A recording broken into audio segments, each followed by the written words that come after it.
With the next X4 DLC, Kingdom End, coming out soon, I figured I should do a faction/species deep dive into the Boron, because the Boron are anything but boring. Disappointed! I freaking hate myself for actually putting that in here.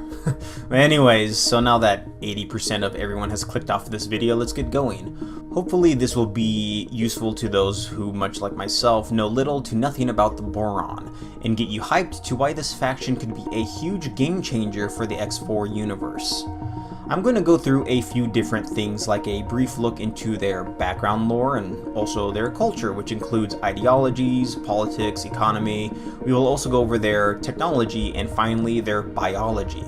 Nothing too crazy, but hopefully enough to make you fall in love with these cuddly little bofu eating seahorse BFFs.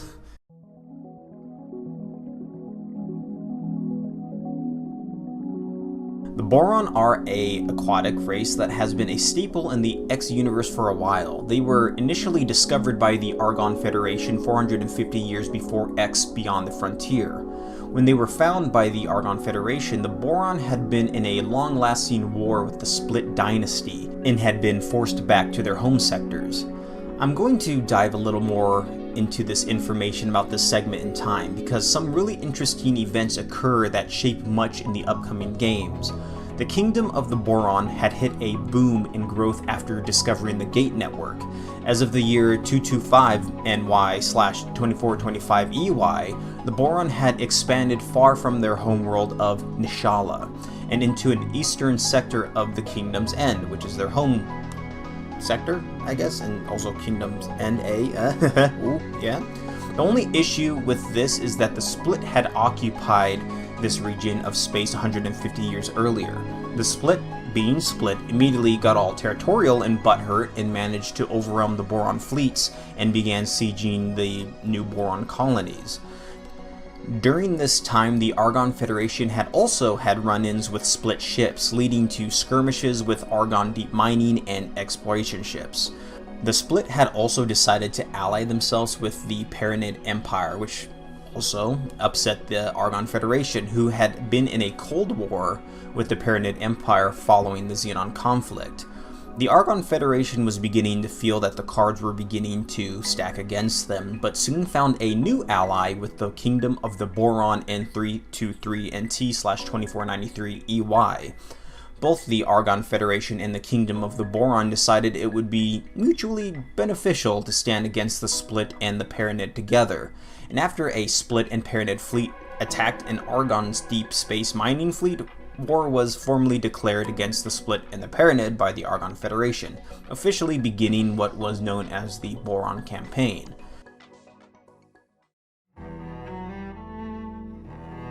The war was not so hot for the Boron, however. The Split continually spanked the Boron back until the year of 326 NT/2496 EY. When, with the help of the Argon Federation, the Boron fleet was able to defeat a joint Split and Paranid attack fleet that was attacking the Boron homeworld of Nishala. A fun side note is that the Split and Paranid were so butthurt over this defeat that they ended up fighting a short war between themselves, which ended 2 years later. Talk about being sore losers. With the help of the Argon, the Boron were able to fight off the Split Dynasty and once again start gaining territory. However, they were never able to gain back all of their former territories, which, funny enough, most of it actually ended up under Teladi control, so, I don't know, greedy Teladi, there's a joke somewhere in that. By the beginning of the second Xenon conflict, the Kingdom of the Boron were still the smallest and probably the weakest faction in the X universe. However, the war was successful, and this established a long-lasting friendship between the Argon Federation and the Kingdom of the Boron. They even formed the Foundations Guild, which was a powerful group that dominated politics in the X universe before the Gate shut down.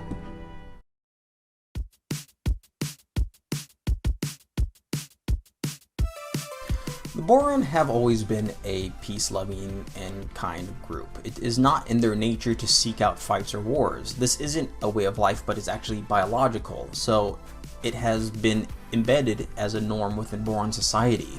Before the war with the Split, no Boron on Boron aggression had ever been recorded. which was a major reason why the Boron lost so much to the Split due to their lack in military advancements. Because of this way of thinking, the Boron get along with most races, well, except obviously the Split, and the Xenon and the Cock don't count. And I guess, this makes sense due to the Split society being built around warlike ideology, which is pretty much the polar opposite of the Boron. The Boron seek to be in sync with the worlds and races they encounter, leading to colonizations of planets being more harmonious than destructive. The Boron tried to preserve much of the original ecosystem and idealisms that exist in such areas, although colonization is difficult for the Boron due to, the planets needing to be more aquatic to meet their their specific aquatic needs. You will find a lot of races or industries hiring Boron as diplomatic advisors or consultants due to their analytical minds and desire to find success through roads with least amount of conflict. The Boron, unsurprisingly, prefer to solve problems through peaceful negotiations and diplomacy. Their distaste of conflict reflects in their economy greatly. The Boron preferred a stable, regulated economy, where conflict through bartering and trade is avoided. This leads to less fluctuation within trade prices, which in turn leads to fewer profit opportunities, but also less risk of loss. Despite being officially known as the Kingdom of the Boron are actually ruled by an elected government, although little is known about how these Boron officials are elected. They do have royal figureheads, such as a queen, I think her name was Queen Atreus, and there's a Princess Menlaus out there somewhere, but I know there is a plethora of royal Boron families who have significant sway over the Boron politics. Although the Boron try to avoid conflict, this does not mean they are pushovers. They are incredibly steadfast and loyal. They will fight to the bitter end for things they believe in. They are also incredibly intelligent, as you can guess, which works in their favor when many try to take advantage of their loving nature thinking they are naive, which has actually benefited the Boron in interfaction trades.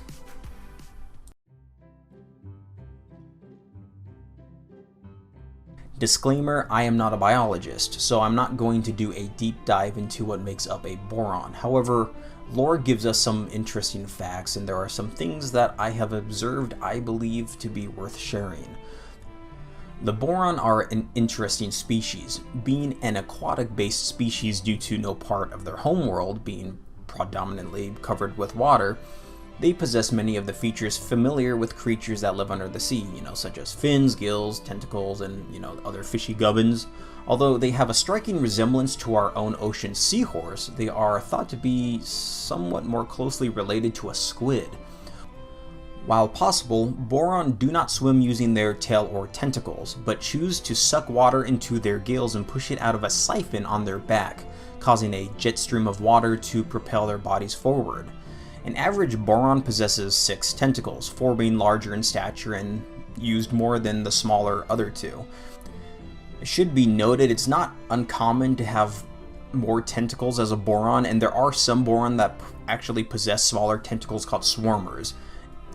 Unlike squid, boron do have small bones within their tentacles that they can interlock in order to manipulate items and objects around them. Boron have 2 front-facing eyes that, if I have to take a guess here, are more than likely capable of seeing better than the human eye. This is more likely due to the nature of the boron's natural living conditions with, less lighted areas deep within the depths of the oceans and seas.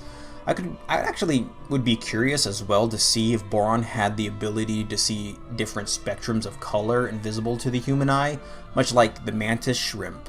I could see this due to the unique color schemes of boron ships and stations.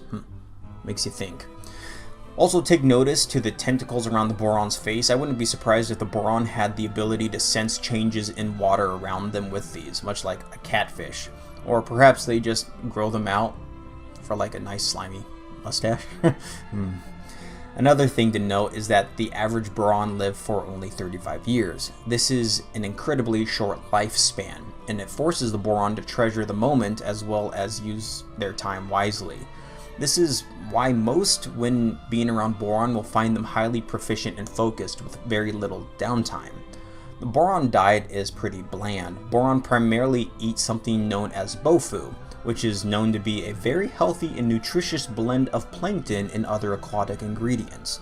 While other species think, it tastes pretty much like ripe Telati toe jam, the Boron are known to love it, and grow it in special labs on their stations and colonies for distribution. It is said to be so nutritious that a single Bofu nugget can feed a Boron pilot for a full week.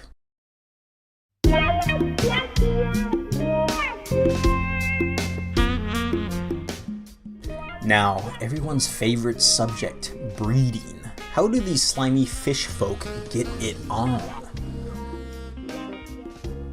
Well, short story, I don't know. Sorry to disappoint you. However, what is interesting is that the Boron have 3 different sexes: male, female, and a third sex known as lar. And from what I understand, it is highly prized to have a lar involved during reproduction, and it is highly sought after in Boron society.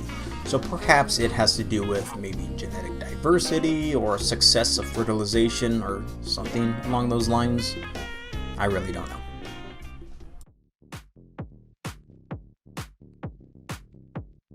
As one can probably surmise, being an aquatic-based species in space has its downfalls. However, the Boron have managed to not only find a way to do so, but have found a way to do it in style. While they lacked in militaristic developments, the peaceful nature of the Boron allowed the Boron to unite and adapt quickly to leaving their planet into the stars. The Boron space vessels not only needed to fly in space, but navigate under the waves of oceans on Boron colonies. This was accomplished by the Boron, not by normal manufacturing means. They managed to create organic ships. They grew their spacecraft. Now, this is a bit blurry to what this means. On a spectrum of what it means to grow a ship, that can mean a lot of different things. They can simply be growing the material for the ships, creating, a ship from organically made components, or the ship itself is a living creature, much like Moya off of Farscape. If you haven't seen that, I just love that show. You need to watch it. It's a great show. Old, but good. And cringy. You'll love it.